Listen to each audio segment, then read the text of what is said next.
What is critical theory? We've got an Undeceptions instant expert for you. Christopher Watkin is Senior Lecturer at Monash University in Melbourne, Australia, and he specialises in helping us make sense of how we make sense of the world. He reckons no one approaches life in a purely objective way. Whether we acknowledge it or not, we all hold a kind of critical theory.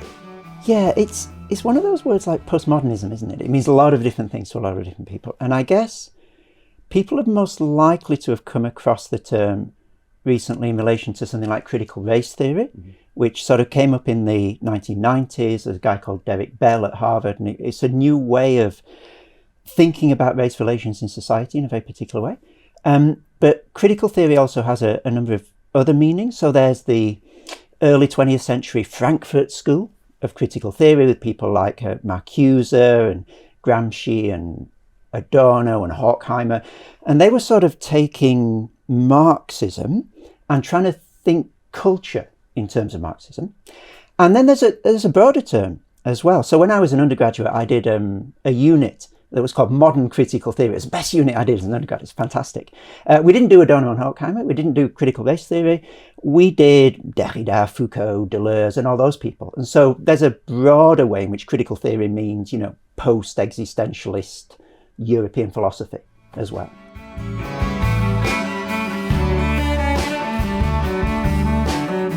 The classical illustration of this that everybody uses, and I think everybody uses it because it's really good, is a pair of glasses. So, I can look at my glasses. Here we are. There's concave lenses, and they're a bit dirty, actually. There's some dust on them. But then, I can put them on, and I sort of forget that they're there, but they influence everything that I see. Like, I can see you because I've got my glasses on. And in the same way, you can look at a theory, so something like Marxism. You can say, oh, that's really interesting what they do with base and superstructure there. And, oh, economy is really important.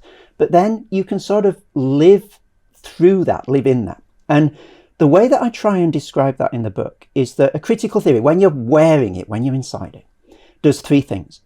It makes certain things in the world viable, certain things visible, and certain things valuable. So viable means certain things are possible to think. So, for example, if you're a Christian, believing in God is viable. The way that you see the world, believing in God sort of makes sense. Yeah, I can see how that fits.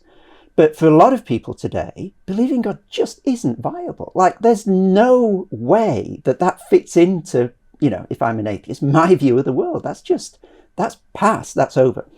So certain things will become viable in a particular way of looking at the world.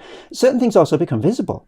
So it's impossible to be aware of everything that's around us. We get, 11 million bytes of data comes into our system every second, I think, something like that. The brain can only process 50 of those bytes.